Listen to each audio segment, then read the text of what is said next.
Good afternoon. Sometimes we have to swallow our pride and ask the questions that we don't want to ask. Now, my question today is, will you help me? I definitely need it. Sales have been down and clientele has just not been showing up. People set appointments and sometimes they just can't make it, and that's okay because life is life and things happen. And things have definitely been happening here. Actually, not really. I'm currently sitting inside of my salon waiting for a client who is 16 minutes late, and I'm pretty sure she just stood me up. My heart is a little broken about that because I was looking forward to having the money to pay my booth rent, but that's okay. Life is life. If you can't donate to the Cash App or buy anything off of my Etsy, could you share this with your friends? Thanks.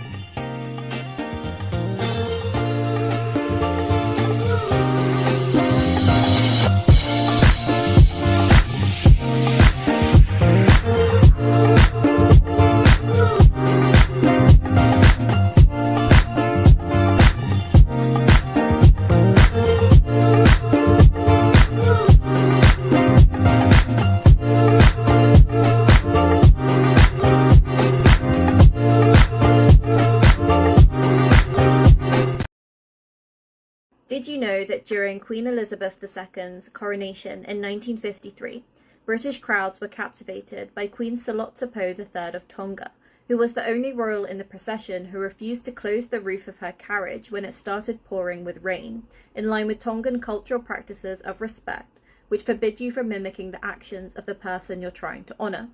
Queen Solo is remembered in history for leading Tonga against Germany and Japan in the Second World War, and also for her efforts to revive native cultures in the face of westernization.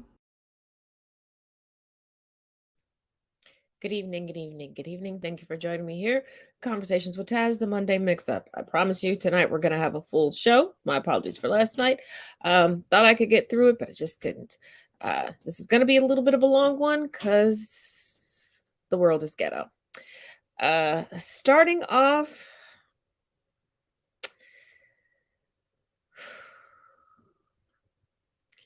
let's start off with the unfortunate shooting of a young man by the name of Ralph Yarl. A good guy with a gun, you say? This is Ralph Yarl, a 16-year-old boy from Kansas City. He was shot, and according to his uncle, he was shot once in the head, and once he fell to the ground, he was shot again. His crime? He rang at the wrong doorbell. Ralph was sent on an errand to pick up his siblings, but got the address mixed up and went to the wrong house. When he rang the doorbell at that wrong house, the homeowner simply shot him. Then he shot him again. Ralph did what he could to survive. He staggered off and went to 3 different homes and knocked at the door, begging for help. He was finally helped when a homeowner opened the door and told him to wait, but to hold his hands up. The man who shot Ralph was held by police for 24 hours, but eventually had to be released in compliance with the Missouri law that limits the amount of time that police can hold somebody on a felony suspicious without filing formal charges. And police, in this case, are waiting for a formal statement from Ralph, who's been shot, and fortunately didn't die, so he'll be able to give a formal statement. Fortunately for Ralph and his family, he's now in stable conditions. Now, this may not be formally a hate crime, but it is a crime where race, the broad firearms availability in the United States, and the far west mentality of the Castle Doctrine certainly played a role. Once again, America, it is time to stop sacrificing our young citizens at the altar of the Second Amendment. It is time to stop.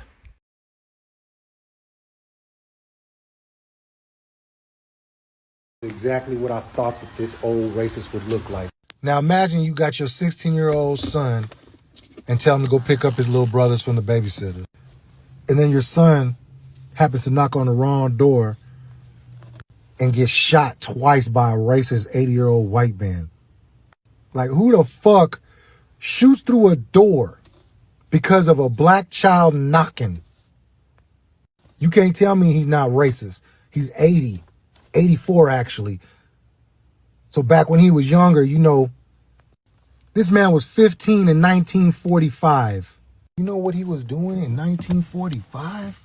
And the cold part is, they let this man go at first.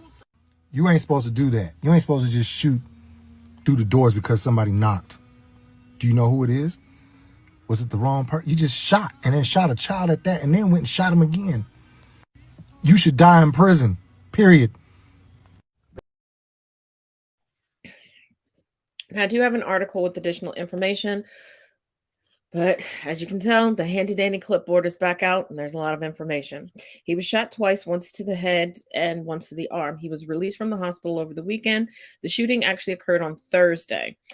He is reported by his family having a tremendous time talking, and there was an interview with his aunt who said there are times where, you know, he has to be reminded that he's alive. There are other times where he's questioning what he did to have been put in that position. That is heartbreaking.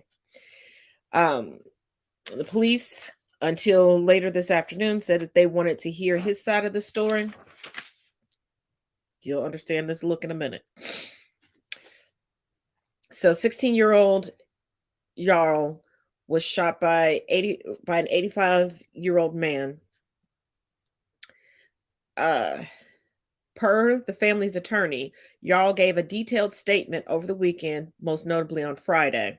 And per the family that were in the room, and this is according to the family that was in the room with him and the attorneys. He was released from the hospital on Saturday, and at around 5:10 p.m. Eastern Standard Time today, the case was passed on to the district attorney. The shooter said he saw a black silhouette and felt fear, and that's what caused him to shoot through the door. Yarl has a traumatic brain injury. Now, shortly after the case was turned over to prosecutors, felony assault charges, amongst other felonies, were placed against the man. And the felony assault charge itself carries, from what they said on the news, 30 years to life if found guilty. And the prosecutors admitted that there was a racial component involved in this case. The shooter is 85-year-old Andrew Lester. At the time that this information came out, he was not yet in custody. I do not know if he was picked up before I came on to the show. He's also charged with multiple felonies. Here's something that you need to know. Yarl was shot once in the head. He fell, was trying to crawl away, was shot again in the arm. He struggled to even get help within this community. Let me repeat that. A child, a 16-year-old child was shot and struggled to get someone to help him. His injuries are permanent. On a plus side, his mother and several other members of his family are medical professionals, so he is in good hands. Now, coming from CBSnews.com, charges filed against homeowner and shooting of Ralph Yarl, black teen, shot when he went to the wrong house in Kansas City.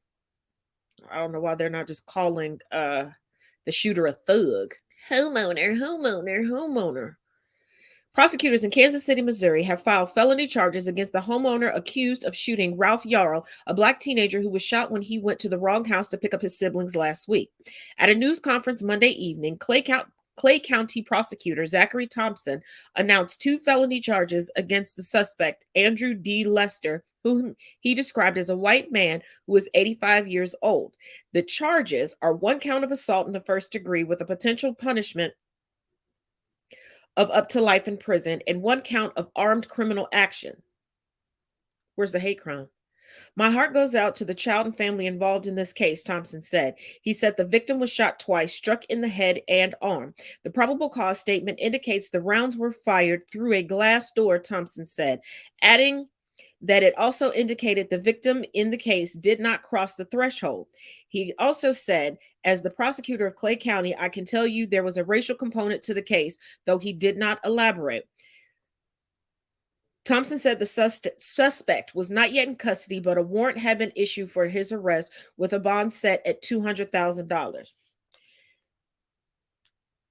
Now I heard some chatter all over the internet today from white people, of course, going, well, his defense can be self-defense. How?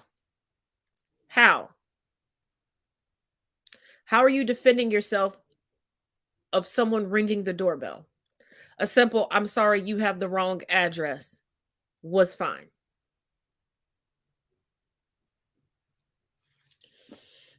Now, unfortunately, over the weekend, there was yet another mass shooting in Dadeville, Alabama. The name nor the motive of the shooter has been released, or according to police, is unknown at this time. The police are being very limited with the information that they are releasing. And according to reports, it's because the police are still trying to track down precisely who was supposed to be at the party, if they made it home, if they're in the hospital. The death toll may increase over the next few days due to the sheer amount of victims that are currently in critical condition in ICU units.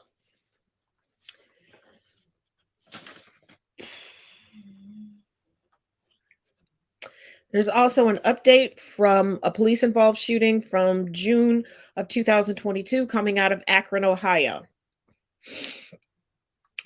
7 of which are white police officers will not be charged, according to the special grand jury that convened regarding the shooting of Jalen Walker. Jalen Walker was hit with 40-plus bullets during a traffic stop, like I said, last year in June. School will be canceled on Tuesday, at least for 1 day, in Akron, Ohio.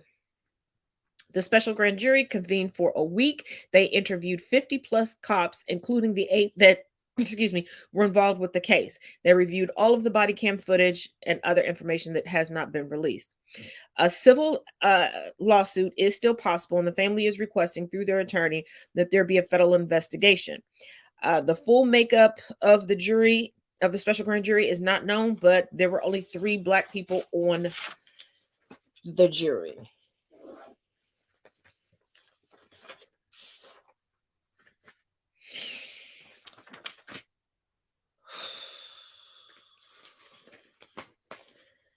Yet another update regarding the Dominion v. Fox trial. It was supposed to start today, but over the weekend, the judge delayed it by 1 day.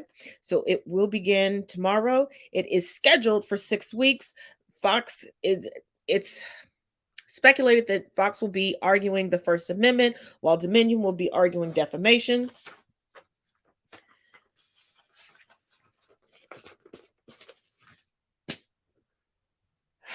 So, yeah.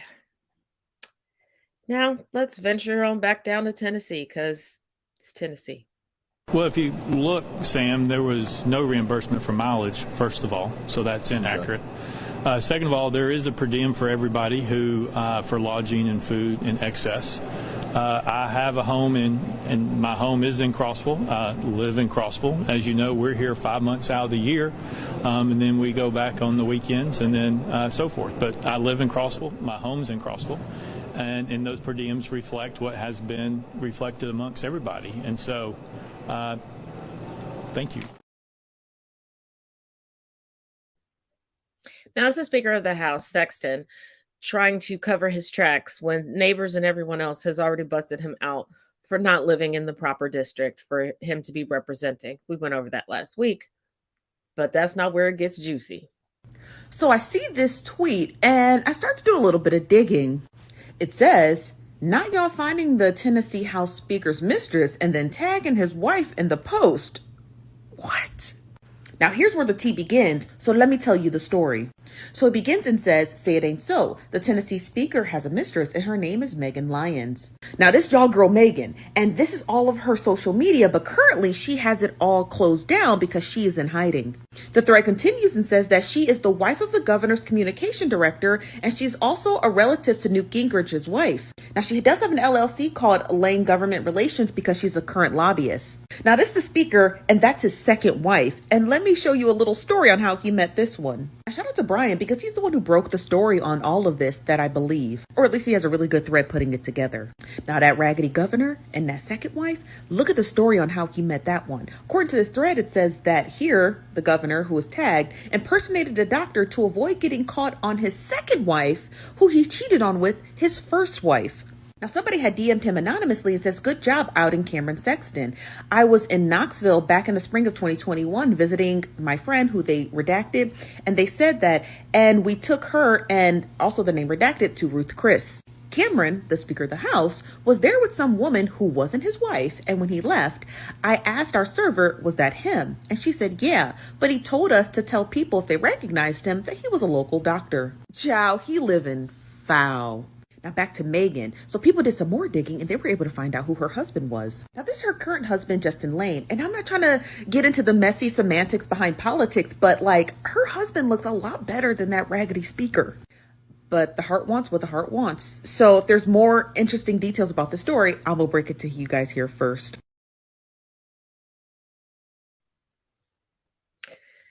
You know what really tickles me about Republican candidates and politicians specifically? They want notoriety. They want you to recognize them. Why cheat so publicly? But you fucked around. Now you got to find out. Now here's someone we haven't spoken about in a little while. Elon Musk. So Elon Musk is in the finding out phase of FAFO. Because Elon Musk's Twitter is now facing $30 billion in fines from Germany. This is significantly more than Twitter is even worth. Now let's be clear, most likely they won't face all of these penalties. But the reason for the fines is because Twitter has allowed for systemic failures which violate Germany's hate speech laws. With over 600 cases regarding hate speech on Twitter that are pending before German courts, each case allowing for a maximum fine of 50 million euros. So he's not going to lose all of those cases, he'll probably lose some of them. The question then becomes, if Twitter can't operate in certain countries like Germany without getting fines, are they just going to pull themselves out of those countries? At what point does Elon Musk sell Twitter? At what point does he just give up and blame the woke mob and quit? Because this acquisition is not playing out the way that he thought it would in his head. He is nobody's savior, except for Russian-backed state media and extremists, people who promote hate speech, transphobic people, people who watch Tucker Carlson, stuff like that, you know.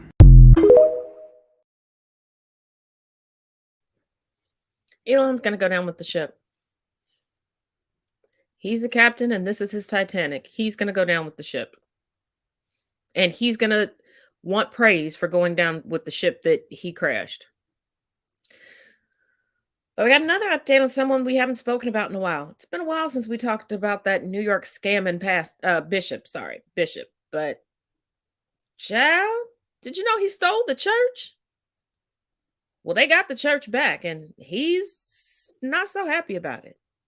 All right, y'all, last video before I go to sleep. So an update with the bishop. He is now taking the church that he stole to court. To landlord tenant court in New York City. I'm really confused. You stole the church and now you're taking them to court to get legally evicted now? Because I did tell y'all on live that he does have a property in Connecticut. And people are saying that the property is trash. He actually evicted, I think, about 6 or 7 different people. So this man has no business being a trust of anything and owner of nothing because he doesn't take care of it.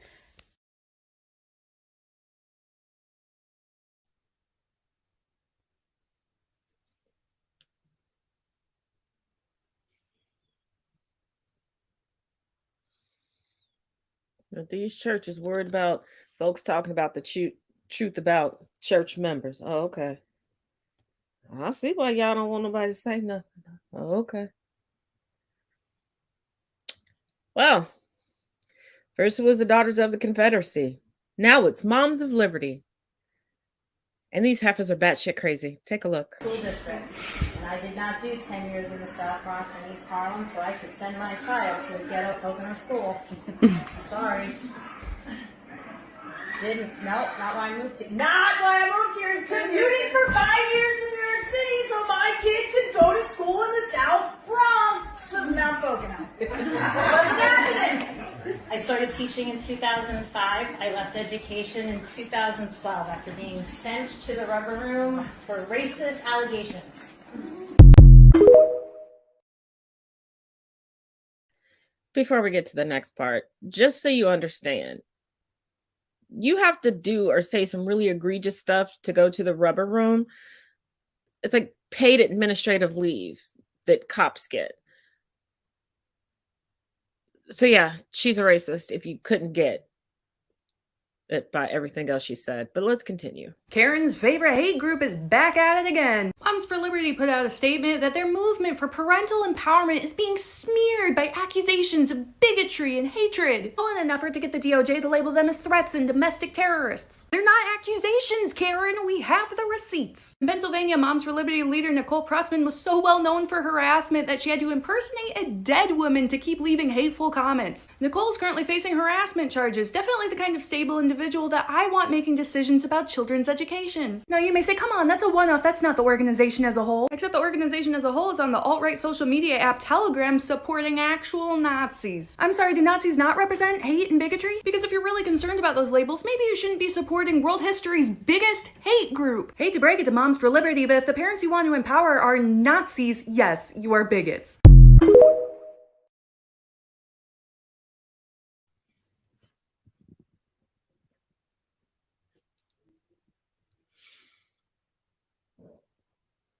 But it's the rest of us that are trying to push everything down everyone's throat.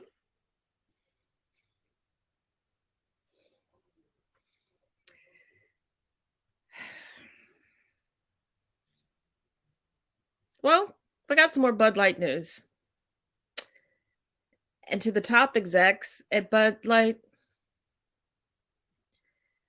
why reach out to Dylan Mulvaney to have that partnership to bow down to racist, transphobes, and homophobes? And now your new campaign is patriotism. Hell, the work that the bigots were doing promoting your product. Anywho, take a look at this, y'all. Has the Bud Light backlash over a trans influencer actually escalated to steamrolling cases of beer? Videos of Kid Rock and others destroying the beer have gone viral, but this video that got millions of views is different. For one, it starts by rolling over cases of Michelob Ultra and Budweiser, which are apparently all owned by the same parent company. The other thing I noticed is there are a lot of other people filming. If you dig around, you can find a bunch of their videos, mostly from February, before this backlash started. And if you dig hard enough, you can find this exact video posted on February 28th, when this Mexican city was reported to have destroyed 87,000 cans of beer, but they confiscated during COVID. So, no.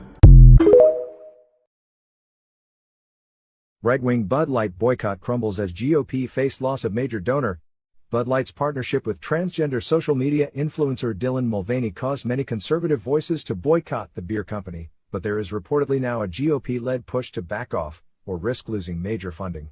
The National Republican Congressional Committee initially used the beer beef to raise funds in its latest anti-woke campaign, but on Saturday quietly deleted a tweet critical of the beer, whose owner happens to be one of their biggest donors, Anheuser-Busch, according to the Daily Beast report. The outlet reported that the NRCC, which backs Republican congressional campaigns, sent out a now-deleted tweet suggesting that Bud Light tastes like water. Thanks to Dylan Mulvaney, we can all finally admit that Bud Light tastes like water, the revived tweet says. With our new koozies, you can make sure no one confuses Bud Light with real beer ever again. Shortly after it was posted, the tweet was deleted, as was the corresponding fundraising page, according to the Daily Beast. The backtracking comes just one day after Donald Trump Jr. called on conservatives to ease up on their boycott of conservative-leaning Bud Light. And just last week, Republican Representative Dan Crenshaw RTX tried to weigh in on the so-called woke beer debate, only to have it blow up in his face.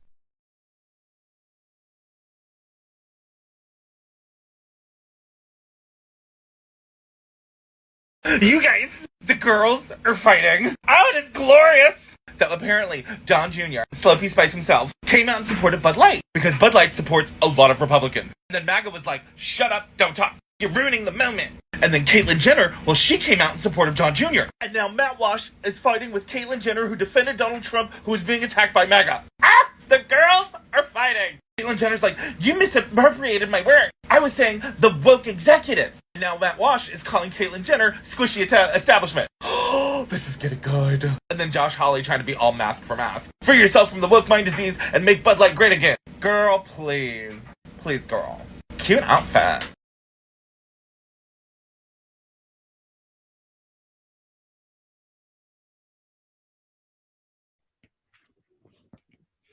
You ever notice how the least woke companies pull stunts like this? Because how many of you all learned how inclusive and for how long Coors has been?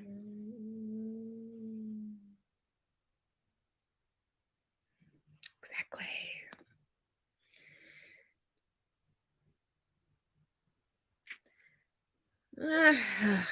We got to talk about Mitch McConnell. Here we go. Remember when I told you this situation with Mitch McConnell and his hospitalization? There was something fishy about it. He was at a hotel, he fell, he broke some ribs, he got a concussion, went to the hospital. Then he was released to a rehabilitation facility. Later on, he was released and went home, allegedly. But in that whole time, we never heard one word from Mitch McConnell. Never saw him on TV one time, which is weird because he's pretty high profile and he's always on fucking TV one way or another. Now, the Republicans told us, don't worry, he's good. He's healthy as a horse. He'll be back. But it's been day after day after day and still nothing from Mitch McConnell. Now, today we hear the Republicans are making some plans and strategizing for the imminent retirement of Mitch McConnell. So clearly he's in worse shape than we thought. And it's going to be a tough thing for them to replace Mitch McConnell. That's probably why they were so quiet about it. He represents a lot of power in the Republican Party. He's well connected. He's very smart. But when he's gone, they're at a deep loss of power in the Senate and in the Republican Party generally. So now the Republicans have to decide, who do we replace him with? Ted Cruz? Yeah, right. I don't know who they're going to replace him with, but whoever comes in is going to change everything. So keep watching here. I wish Mitch McConnell the best, but I'm glad he's going to be gone.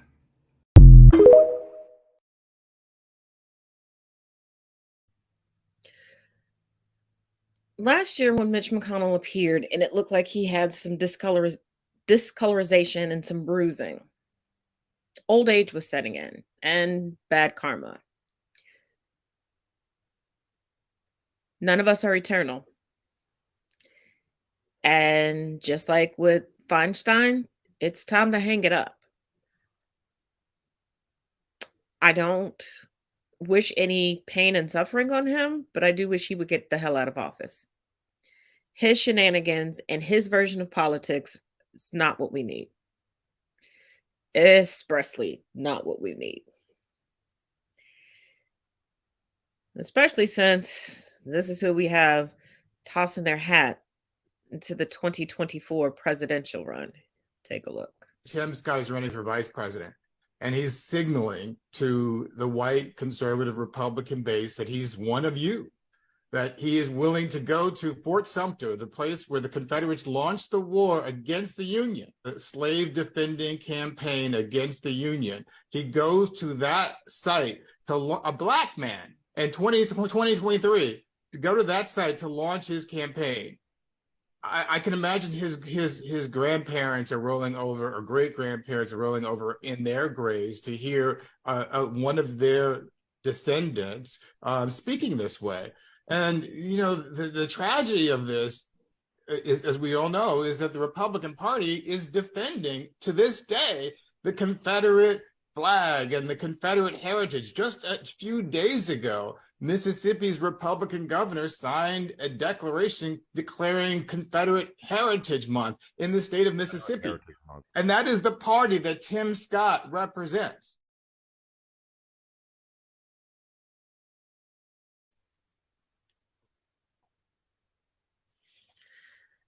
Now, the last time we had such a high-profile Sambo,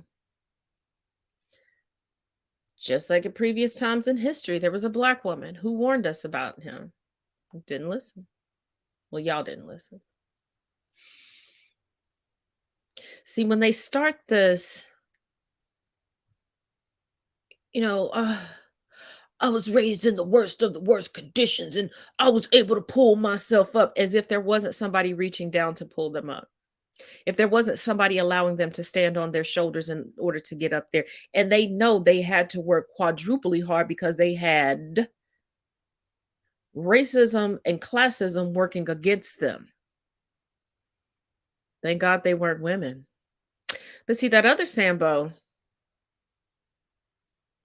what a lot of people have tried to tell you for years, and I kept saying you need to call for his impeachment, along with Kavanaugh and Coney Barrett, to name a few.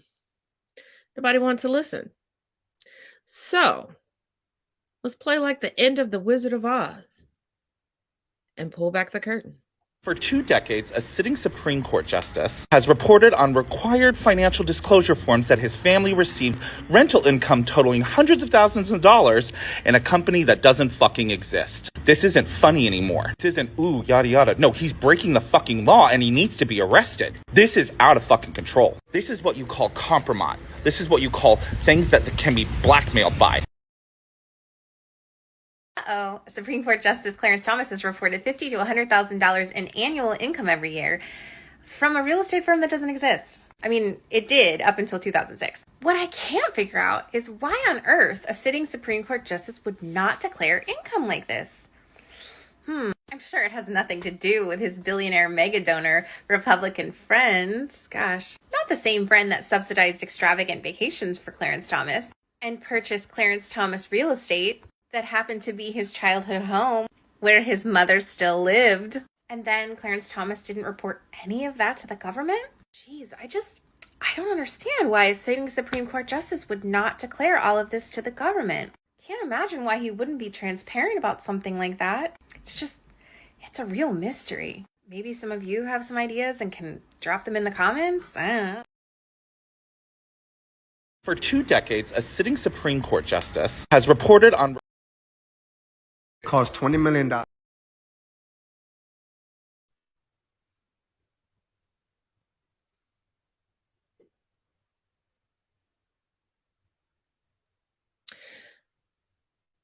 you remember when the story first broke, and I said it was real suspicious that he would have asked colleagues, being a jurist that he is, about his relationship with Harlan Crow, and he tried to make it seem like, they had been buddies since before he was an associate justice for the Supreme Court of the United States. And I had to remind everybody, he was sworn in the 1990s. They've only had a 20-plus year relationship.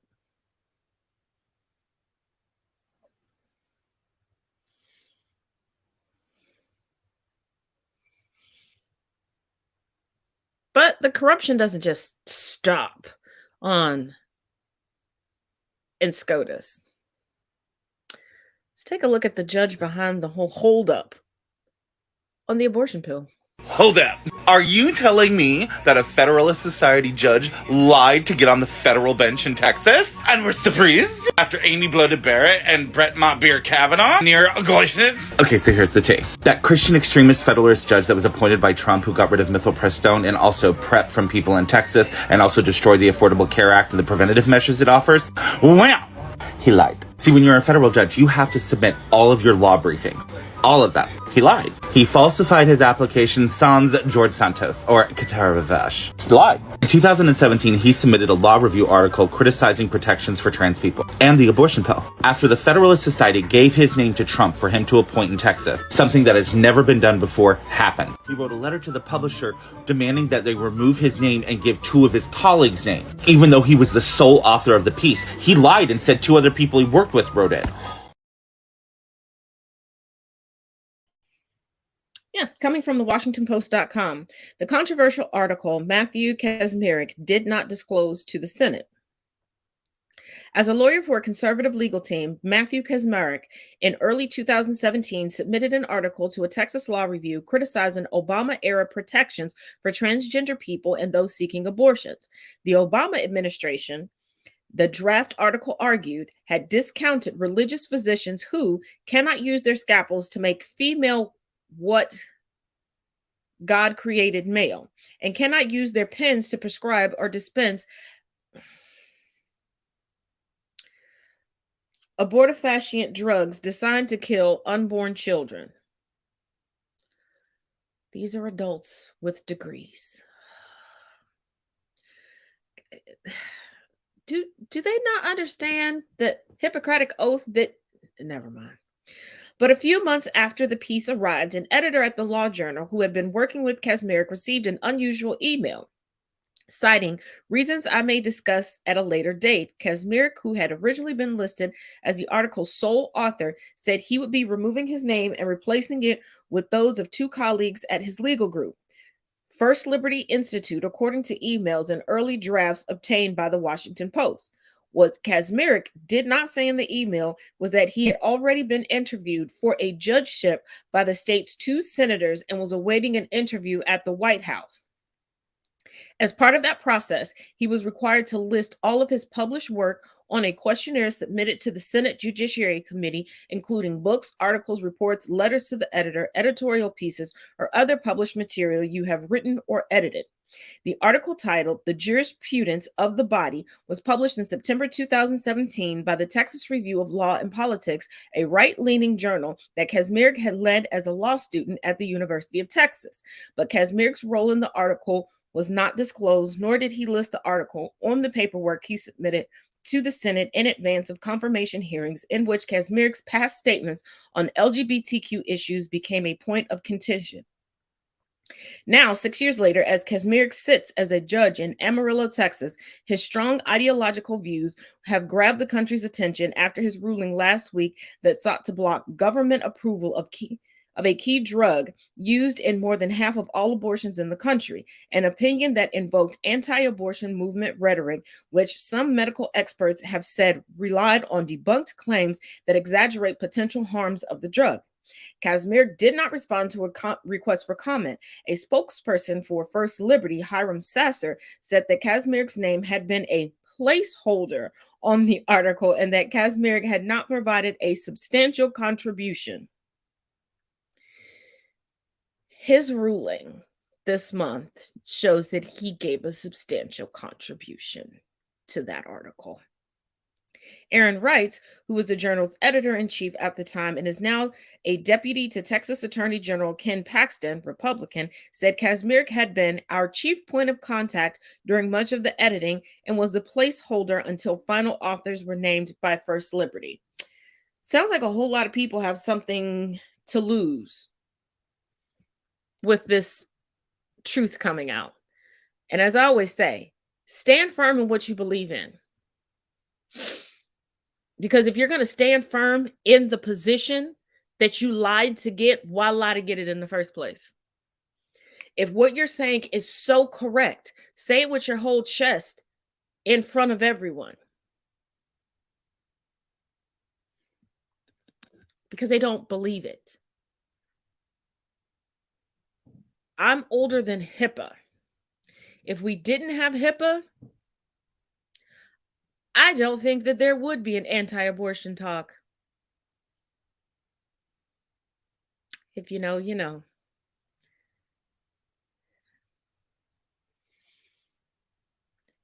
And speaking of letting the truth fly, thanks, Anonymous. Stop scrolling.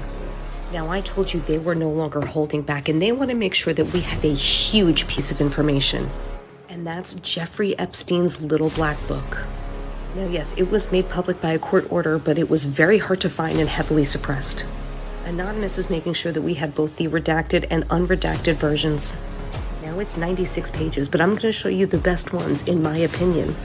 For multiple cities, he has massage, and then the city's name, and then a bunch of females' names. You all know how massages tie into this. Peter Soros. Good old Rupert. Kevin. If anybody had any doubt, there's good old Donnie. Oh, and Trump was on the jet 6 more times than previously known. Neither the Clintons or the Obamas were in that book. Happy reading.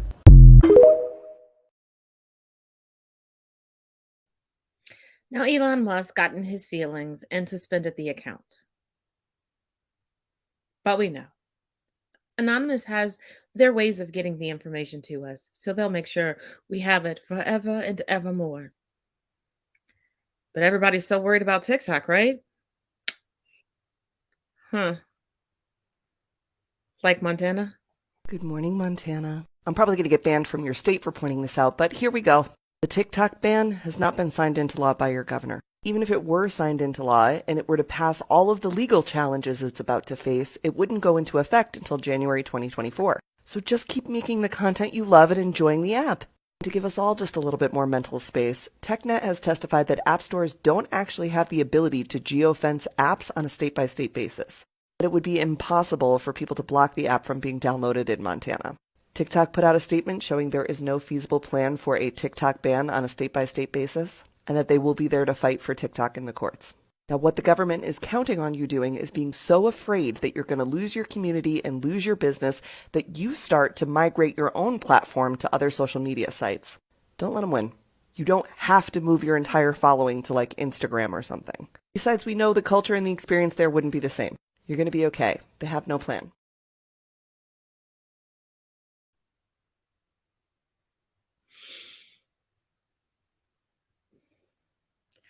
Now, while everybody's worried about TikTok for bogus reasons, the migration to other platforms has led to espionage. Did y'all remember that? But let's take a deeper look. Fuck it. Public enemy number. You mean to tell me that we grilled the CEO of TikTok for over 8 hours, talking about all these imaginary scenarios where the app was going to steal all of our information and spy for the Chinese government, when in actuality, our own service members have been quite literally uploading battle plans for Ukraine on fucking Discord servers for over a year? Today, the Justice Department arrested Jack Douglas Teixeira in connection with an investigation into alleged unauthorized removal, retention, and transmission of classified national defense information. Teixeira is an employee of the United States Air Force National Guard. FBI agents took Teixeira into custody earlier this afternoon without incident. You had a good look at fucking public enemy number one. The dude didn't even get paid. He wasn't commissioned by the Russian or the Chinese government. Like, nobody was, like, trying to, like, convince him to do anything. He quite literally was arguing with his friends on Discord about the Ukraine conflict and was like, "Nah, guys, I work for the government. Here's some pictures to prove it." His friends were like, "Nah, you could have Googled that." And then he's like, "Oh yeah? Well, can you see the battle plans?" And he uploaded that shit too. He literally just wanted clout from his Minecraft buddies, and he uploaded an entire country's fucking intel. It's kind of appropriate when you really think about it, where half this country is always worried about made-up boogeyman bullshit, like whether it's transgender or CRT or fucking indoctrinating like America's youth. Yeah, fucking A, it's appropriate that a racist would be the one that needs so much clout and is so insecure about his shit that he quite literally needs to upload top secret documents on his fucking Minecraft server. And let us not forget the most important caveat, well, the most interesting caveat of that. He did all of this for clout to a Discord server filled with teenage boys. Yeah. Yeah. Let's take a pause for the calls. I'll see you in 2 and 2.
Having my own sitcom was everything. It was pressure. It was fun. It was stressful. It was amazing. I was the youngest at the time of the cast, and a lot of them were just getting married or just buying their first house or like just having babies. I was still going to the club trying to get to set at like 9 a.m. like trying to get to a table read, which was, don't do that ever. It took me a minute to figure out that rhythm because I had always been on tour all my life, pretty much up until that point. I think for me to offset some of that, I was still trying to hang out at night, which was not good. Well, let's put it this, I'll say a few things, but when the show ended, it was definitely heartbreaking because at that time we had done 3 seasons and we were family at this point. Like, I do believe a lot of it had to do with the fact that I was trying to kind of straddle both sides of my life, like still trying to hold on to kind of hanging out. And I was late a lot. That's not cool. You know, I do think a lot of it had to do with my actions at that time. And I do think about it sometimes. When I look back on it, I'm like, wow, I don't believe in regrets, but that is one time in my life where I feel like I wish I would have taken it a little more seriously.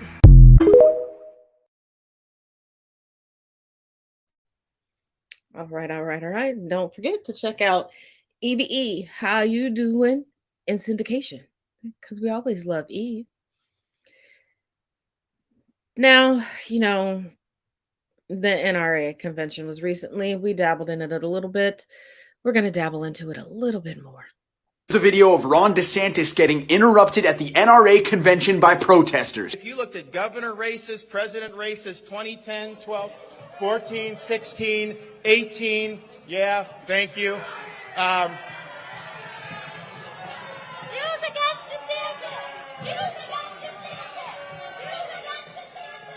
You got to have a little spice in the speech, right? I mean, you got to have a little fun.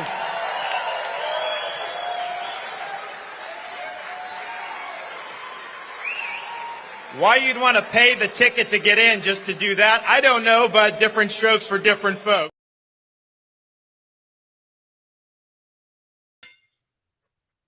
Now, you do realize on the floor of the NRA conventions, no firearms are allowed, but, you know, they're so proud. Mm-hmm. Now, this is funny. This is where January 6th meets dating apps. And also a guy named John McEntee. Now, he might not be as familiar to you. It's possible that name rings a bell. He was so powerful inside the Trump White House, he has been called the deputy president, which, of course, we don't have in this country. We've got a vice president. We've got a chief of staff for the president, not a deputy president. Doesn't exist.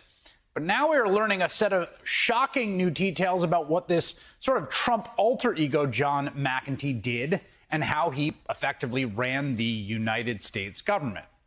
But before all this, he was actually went viral a decade ago with this video. I actually remember seeing this video when it came out. He was the quarterback for the University of Connecticut's football team. Impressive. He successfully threw all these trick shots, basically these unlikely shots. And again, it's really impressive that he did that.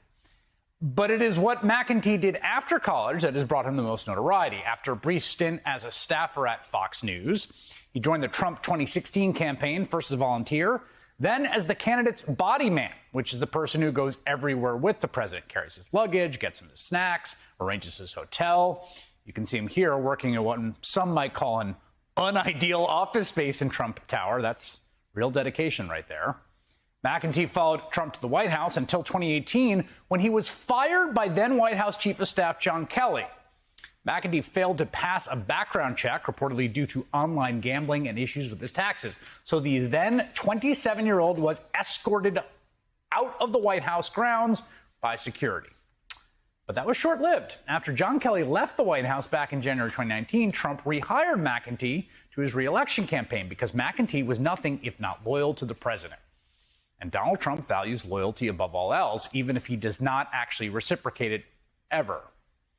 After about a month back on the job, Trump decided McEntee was due for promotion. Despite having no relevant experience, Trump wanted to appoint him as the director of the White House Presidential Personnel Office. That's actually a pretty big job in any White House. And in that position, he would oversee the vetting and hiring of everyone from ambassadors to cabinet members. Not everyone thought that was a good idea. As The Atlantic reports in an amazing excerpt from John Carl's new book on the Trump administration, one Trump staffer who oversaw the personal office told the president, quote, "I have never said no to anything you've asked me to do, but I am asking you to please reconsider this. I don't think it is a good idea." And Trump took that about as well as you can imagine, threw a temper tantrum, reportedly screamed at that staffer, quote, "You people never effing listen to me. You're going to effing do what I tell you to do." So McEntee got the job and immediately embarked on this ideological effort to purge the White House of those who were insufficiently loyal to the MAGA god Donald Trump. He hired a number of new staffers who worked as enforcers of his agenda, including liaisons. You might think of them as kind of spies.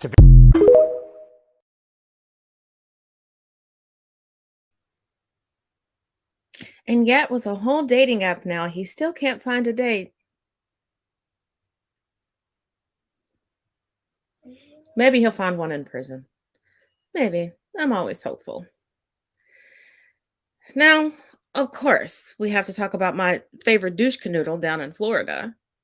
There's more truth coming out regarding him. Take a look. You probably know by now this man here, Ron DeSantis, the governor of Florida. Seen here nervously holding onto his collar because he learned that after thunderstorms that sometimes rainbows might form and he's going to be stuck inside for a long time. He's responsible for all of the book banning going on in Florida, the Don't Say Gay bill, the Stop Woke Act, all of that crap. Although I bet you aren't familiar with this man and human slimeball, Christopher Rufo. He is the lead architect of the bills that are banning critical race theory and so much more across Florida, and he's part of a West Coast think tank called the Claremont Institute in Southern California. Let's dig in. The Claremont Institute, with Ron DeSantis' approval, seeks to drive colleges and universities back to the rule of white male elites and thereby turn back the clock on 75 years of progress. The mission of the Claremont Institute is to restore the principles of the American founding to their rightful, preeminent authority in our national life. Think 1776. Just a reminder, Ron DeSantis, and well, most politicians for that matter, don't actually write any of the laws that they are signing. DeSantis' hateful agenda comes from Claremont fellow Scott Yenner, who teaches political science at Boise State University and had a report that DeSantis used called Florida Universities From Woke to Professionalism.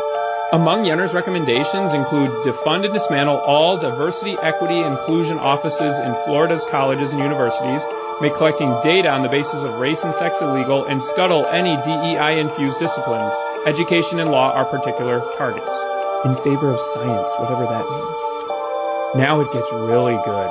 Yenner also encourages state officials to remedy what he sees as a core problem in higher education: too many women. He wants the state of Florida to investigate academic programs such as nursing and education. Because, well, according to Mr. Yenner, the real victims of diversity politics? Me, white men. Mr. Yenner wants to correct the damage he sees done by feminism. Oh, dude, just go to therapy. Anyway, but yeah, and he denounces colleges and universities as the citadels of our gynocracy. Oh, God, can't stand it.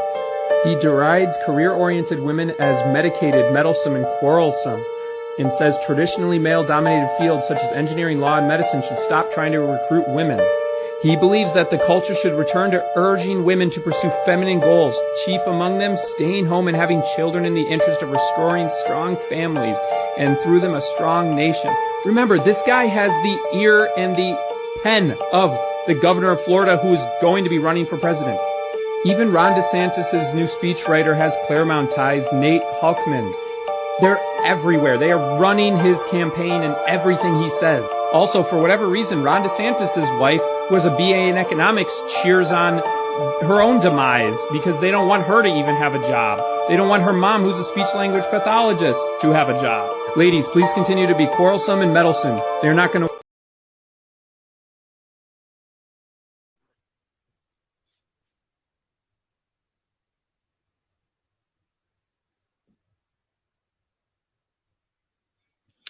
Are you going to let fascism take over? Or are you actually going to pay attention to history and finally pull us out of this Groundhog Day of history? Because instead of telling stories about the good old days about your mama and papa and how they stood up to the good old Nazis and Stalin and Lenin, it's time for you to. It's time for you to.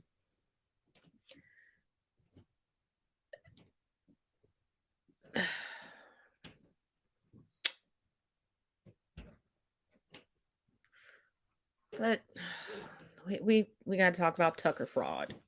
Hey, did y'all know Tucker Carlson was a bow tie wearing Democrat loving Al Sharpton fan? Because according to him, you're supposed to come out of the womb and just be the same person your whole life. As you look ahead towards the presidential election, what's the first word that comes to your mind? Al Sharpton. I can't wait for Al Sharpton's primetime speech to the Democratic National Convention in Boston in 2004. You're waiting for Al Sharpton speaking on behalf of the Democratic Party. It's just, there's something to look forward to for all of us. You talk different, your hair is a different color, hideous bow tie, and you talking about Justin Pearson changing? Let's tuck him in to sleep. Tucker, you've officially been tucked in. Good night.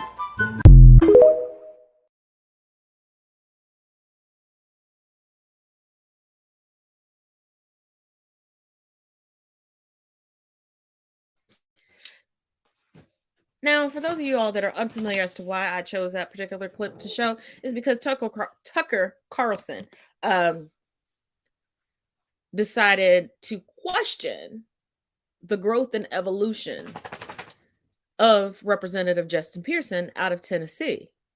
That people don't grow and come into their own and change their styles and things like that. And this goes to show just out of touch too many white people are, especially those that grow up in certain classes. He doesn't understand the plight of Black, brown, indigenous people of color within the United States, and that we must code switch for a while. So there are times that we have to look and act and sound like the acceptable Negro, you know, to keep our scholarships, to get those degrees. But at least we step into our authentic selves. We don't play make-believe to keep a job that at this point, do you even really need it? What is that Heinz money doing for you, darling?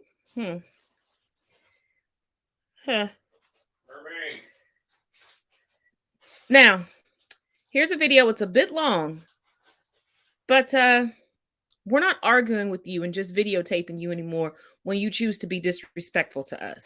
Memo to all white people, do me a favor, don't spit on no black woman or hashtag team whip that ass is gonna show up. Watch this. I had to beat a Karen ass cause she spit on me and told me I don't belong here. And it's my birthday today. Happy birthday to me. I'm not allowed to eat here. Don't. I'm checking out. I'm gonna slap her ass. Yeah, I'm get out of here. Ma'am. I don't care. You can't put her out of here. Come on. Okay. I'm sorry. Bitch. What's wrong with you, girl? No, fuck you. Spit on me again, bitch. Stupid asshole. Okay, I'm sorry. My ass out of here, fine. Fucking. I don't normally like to show fight videos on the show because I'm not one to promote violence. But run that back. I had to beat a Karen ass cause she spit on me and told me I don't belong here. And it's my birthday today. Happy birthday to me. I'm not allowed to eat here.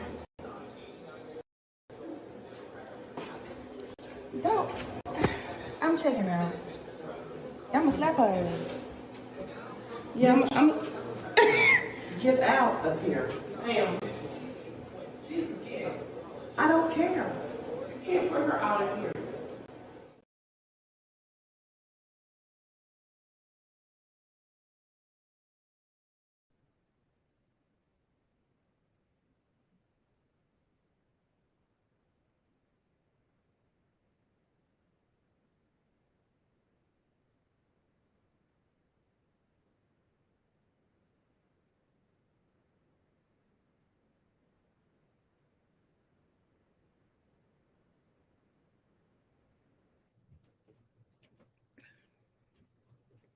Just saying.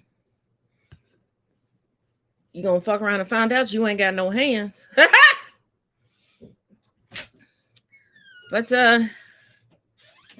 Let's get into some Marjorie Taylor Greene news, and boy, is there a lot. Oh, Marge. I hate you so much.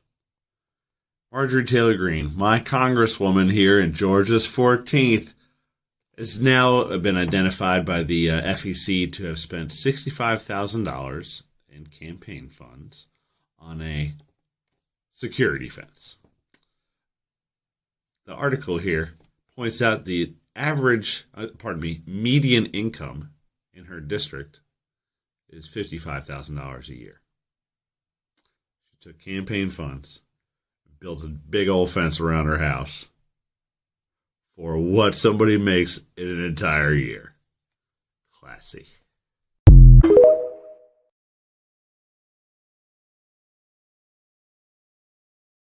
Well, Sporkfoot has done it this time.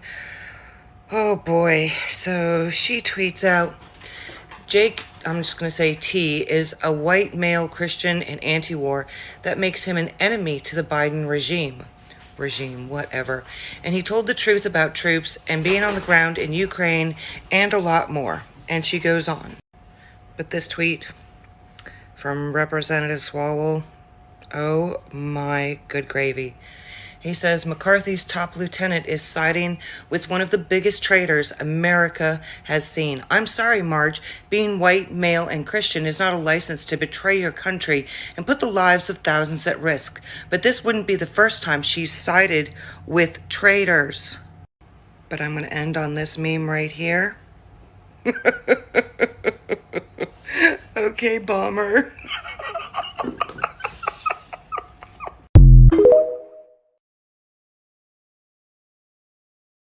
Marjorie Taylor Greene has said some crazy stuff in her time, but what she just said on hard right commentator Charlie Kirk's show earlier today is likely to worry Kevin McCarthy more than anything else. Yep, more than splitting the US in two, more than continuing to align herself with Putin's Russia. So Greene was asked by Kirk if a, quote, opposition party was a solution. So essentially another party further to the right of the Republican Party right now. And this is what she said. Serious problems. And if the Republican Party is not going to solve the problems, then you're probably right. We may need an opposition party. And I don't know what that looks like at this time. But we have no one that's really seeing the writing on the wall and the true threat to America, our sovereign nation, and our economy and our ability to survive. What Greene thinks another party would do for the economy exactly, given that that part of Republican Party is in the reddest of red states, is semantics, I suppose, at least as far as she's concerned. But even talk of this may have McCarthy, McConnell and other party leaders within the GOP regretting not putting a stop to her antics sooner. Well, Sporkfoot is in a lot of trouble because she has pissed off Lindsey Graham. Are you ready? Watch this. I mean, as you mentioned, there are some on the right that are not only sugarcoating it, but actually applauding him. Yeah. I mean, take a look at what Marjorie Taylor Greene tweeted. She said, Jack Teixeira is white, male, Christian, and anti-war. That makes him an enemy to the Biden regime. And he told the truth about troops being on the ground in Ukraine and a lot more. I mean, Tucker Carlson's kind of turning him into a hero. What do you make of that? Why? What they're suggesting will destroy America's ability to defend itself. That it's okay to release classified information based on your political views. That the ends justify the means. It is not okay. If you're a member of the military intelligence community and you disagree with American policy and you think you're going to be okay when it comes to leaking classified information, you're going to go to jail. It's one of the most irresponsible statements you can make. The ability for America to gather intelligence from human resources on the ground has been compromised. We can't have a chaotic intelligence gathering system. If you give us information and it's disclosed, you can lose your life. The way we gather intelligence protects our country. There are military members serving today from Georgia and other places who are less safe because of what this airman did. There is no justification for this. And for any member of Congress to suggest it's okay to leak classified information because you agree with the cause is terribly irresponsible and puts America in serious danger.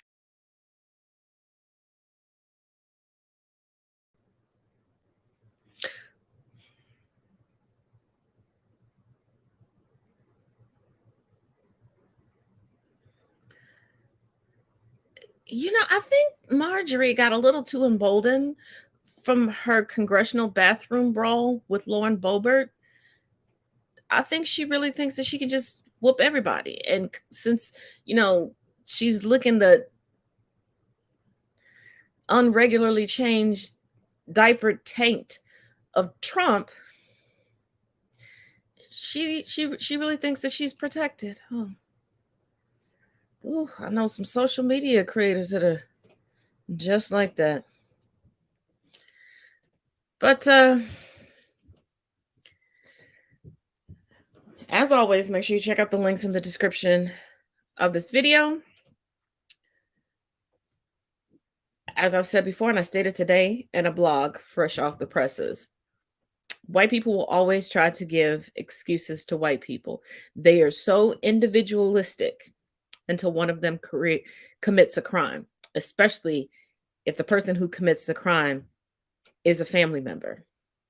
See, they are so quick to blame us for the actions of just random people in a community that we share, that they assume that that's what the rest of us are going to do. We realize that no community is a monolith.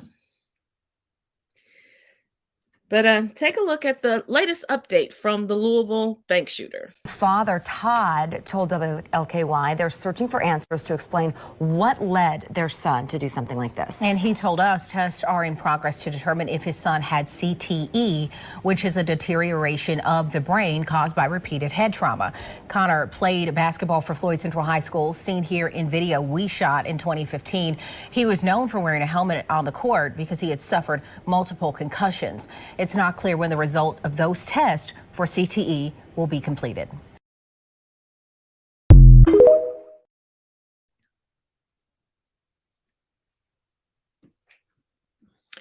We went from none of us saw this coming, there were no signs of anything, to let's blame this on CTE.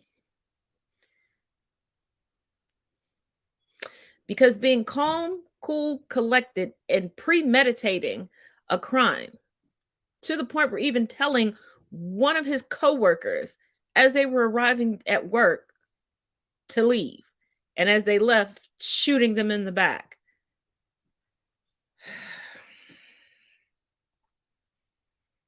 And I've suffered a multitude of concussions. Guess what I'm not doing? I don't even have a thought about it. Not on my radar.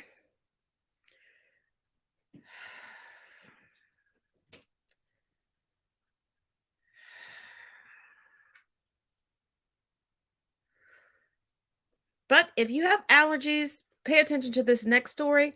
I didn't know anything about the Hat Man, but if you take Benadryl to tackle your allergies, you may really want to pay close attention to this. And if any of your friends or family use Benadryl, write down this time. It's the 1 hour, 10-second moment. This is important. I can't take Benadryl because I owe the Hat Man money, and I just don't want to see him.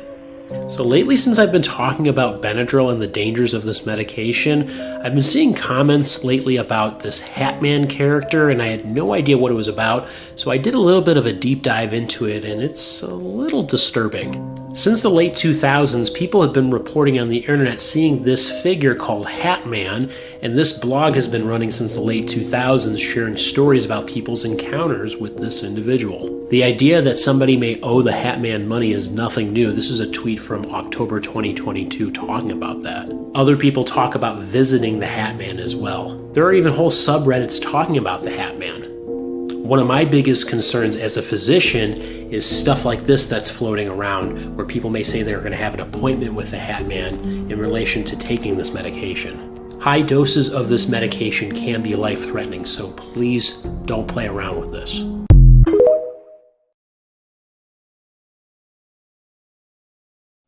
My apologies. I meant the 1 hour, 10-minute mark. Still dealing with stress brain. My apologies. So yeah, I did not know this existed. I did not know that this was going around. But yeah, and I would say do some additional research on your own. And if you are giving the children's version of Benadryl, and they're telling you like they're getting a visit from someone or they feel a certain, still take that seriously, because a lot of things we think that are fantasy with children is actually their way of trying to explain a horrific reality that they don't know how to put into words. We can go into that conversation on another day if you all like. But let's get into the GOP a little bit more. When was the last time that a Republican majority passed a piece of legislation at the federal level that benefited the lives of average working class Americans? Can you think of a single specific instance where they did something like that? We have seen them bust up unions, which has hurt the middle class. We have seen them ignore environmental pollution and destruction, which is harming low-income and middle-income American people. They live in areas that are, tend to be statistically far more polluted than where the 1% lives. They have done nothing to make your life better. They've done plenty to make it worse. You guys, the girls are fighting. Oh, it is glorious! So apparently, Don Jr., Slopey Spice himself, came out in support of Bud Light because Bud Light supports a lot of Republicans. And then MAGA was like, shut up, don't talk. You're ruining the moment. And then Caitlyn Jenner, well, she came out in support of Don Jr. And now Matt Walsh is fighting with Caitlyn Jenner, who defended Donald Trump, who was being attacked by MAGA. Ah! The girls are fighting. Caitlyn Jenner's like, you missed it.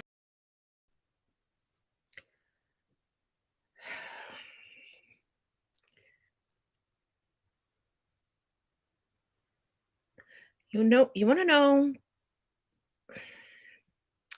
you know what? I can't even prerequisite this because some people don't know when to hold them, definitely don't know when to fold them, don't know when to walk away, surely don't know where, well, they seem to know when to run, when the weather gets bad, when the state that they are there to represent and serve is facing a natural disaster. Anywho, let's watch Ron DeSantis still try to fight with Disney. Ron DeSantis, the patron saint of protecting the children, is throwing around a couple of ideas of what to do with the state-owned land around Disney. Maybe affordable housing for families with small children? No. Maybe build community centers for youth programs to help get kids off the streets? No. Food banks so kids don't go to bed hungry? No. Threaten to build a state prison to spite Disney? Ding, ding, ding, ding, ding! You're trying really hard to prove you got big cojones, aren't you? Even though the whole world knows it's a small world after all. Has this guy done anything to help the state of Florida? Like anything that'll actually benefit the people that live there? I mean, Fort Lauderdale is still underwater and you haven't even gone to visit. What happened? Did you lose your white go-go boots from Hurricane Ian? These boots were made for walking. You never learn, Ronald. How many times is Mickey Mouse gonna make you his little bitch before you get it? Because the last time I checked, M-I-C-K-E-Y thinks you're a P-U-S-S-Y. Anyways, bye.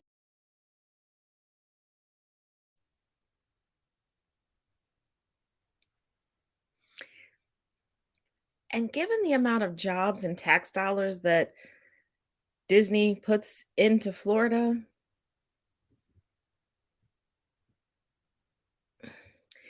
and oh, Ronnie boy, do you know how many hypocrites you would make out of your sycophants and your constituency and your fellow Republicans if you put a prison right next to Disney and they still came? Because you know they're still going to come.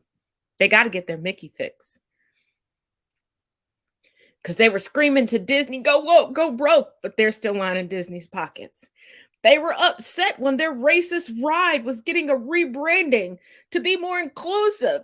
and turn into the Princess and the Frog ride. But they're still there. Because one thing we know, if you're Republican, you'll spend every dime that you have to try to feel and look better than everyone else, while collecting all sorts of socialist funding.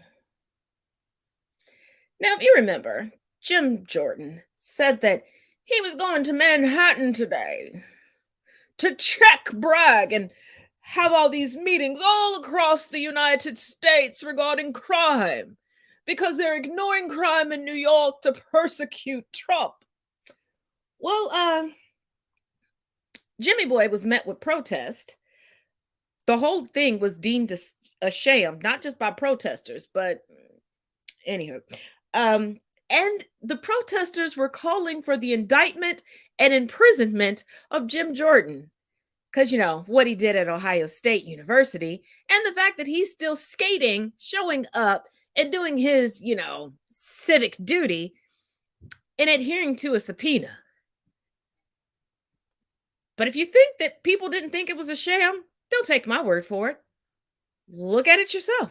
Mr. Chairman, this is a sham hearing. It's not about crime in New York. It's an effort to impede and ultimately suppress the prosecution of Donald Trump. And if you don't believe it, then all you need to do is connect the dots. First, Manhattan District Attorney Bragg announced his criminal charges against ex-President Trump. Then, House Judiciary Republicans abused their power by subpoenaing testimony and records from D.A. Bragg about the ongoing prosecution. And next, they bring this sham hearing to Manhattan, supposedly about crime. But if my colleagues across the aisle were really concerned and really cared about reducing violent crime, they'd work with Democrats to pass common sense gun laws. There are too many gun deaths in this country, and that's why I have joined with my fellow Democrats to co-sponsor bills that would ban assault weapons, strengthen background checks, and fund research into gun violence prevention. Meanwhile, MAGA Republicans continue to resist even the most basic reforms like universal background checks. If Republicans really wanted to stop violent crime, they would be in D.C. right now, working with Democrats to pass common sense gun legislation. Instead, like jackbooted thugs, they've descended on New York City using violent crime as their pretext. The MAGA Republican extremists are not interested in gun violence or even knife violence. The Republican witnesses who have used their time to criticize District Attorney Bragg have served as props in a MAGA Broadway production. The real purpose in coming to New York City, Can we have order? the real purpose in coming to New York City. Gentlemen, we'll suspend. Stop the clock. Gentlemen, we'll suspend.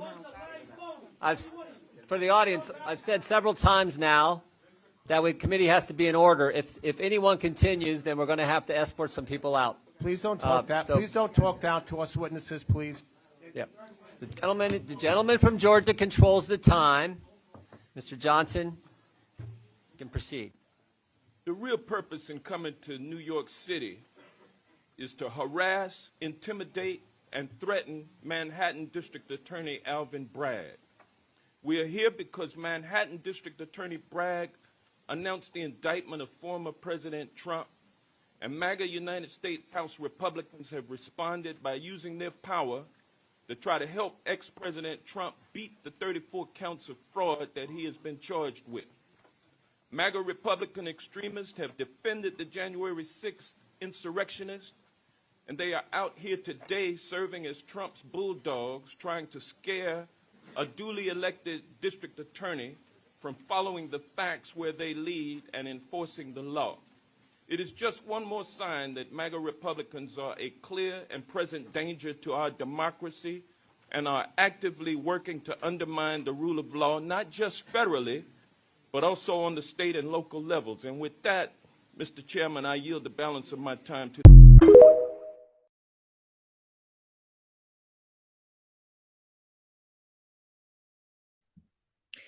Isn't it funny that every time the GOP gets called out, them and their constituency always want to make a bunch of noise, go, no, you're lying. And then we find out, well, we already know that no, they're not lying.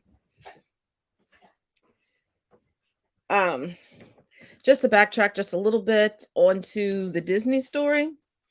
Disney's already in California. Disney will do what Disney always does. Disney will find a random tourist city that people love, and they'll expand upon it. That's what they'll do. Now, we know that one Air National Guardsman wanted to impress teenagers, so he was stealing national secrets just to show them, thinking that it wouldn't go any further. Remember, I told you all previously, he comes from a military family and was a member of the Air National Guard for approximately 3.5 years before he did it, and he was even looking to make sure they weren't noticing that since December of 2022, he wasn't taking documents. But there's another one that's even dumber. That ain't even the wildest part.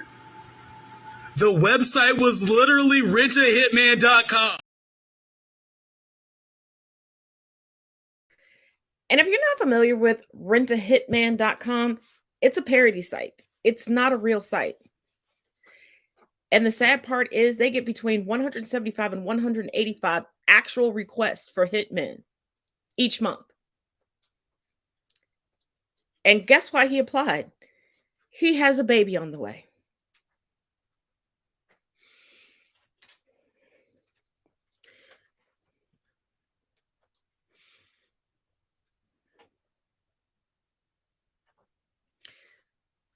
Now, we keep joking about the United States turning into a third world country. Honey, it's already happened. Take a look. The U.S. is now a third world country according to a new European report. Now, this is why.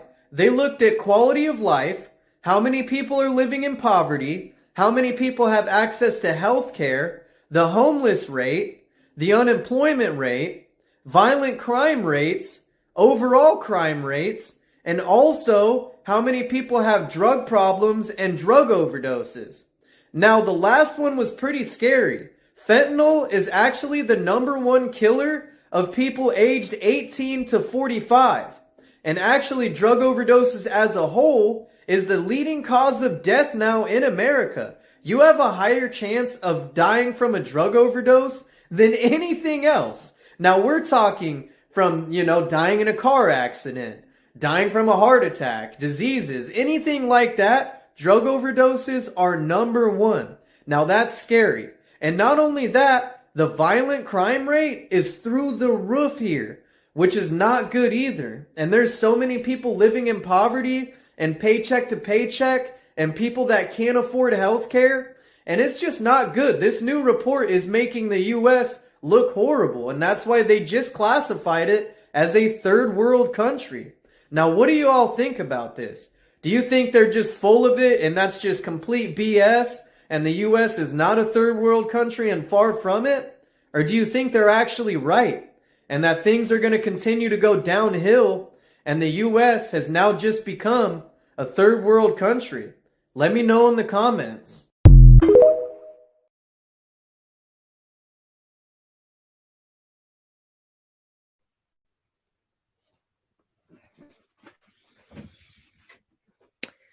The United States is like that wannabe 50-year-old white rapper that lives in a trap trailer in the trailer park.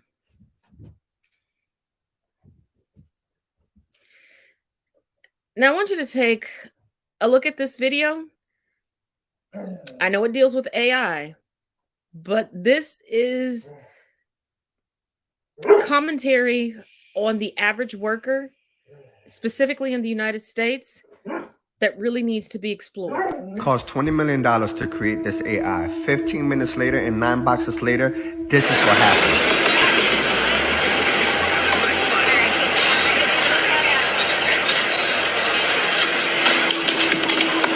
This AI was created in the hopes to replace factory jobs. And AI's purpose was to just take the boxes from one location and put them in another. $20 million, 15 minutes, and 9 boxes later, the algorithm for the AI decided that it was better off deactivating itself than doing the same repetitive job for eternity.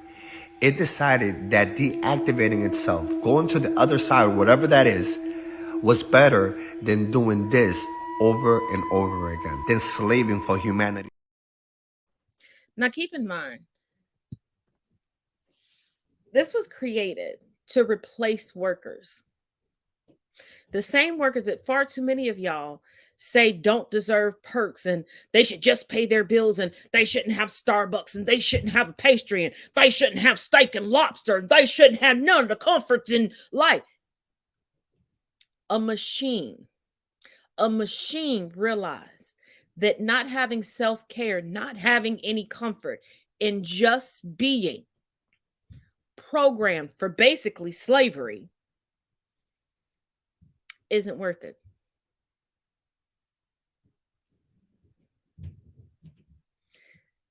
This is why so many enslaved people gave themselves a burial at sea.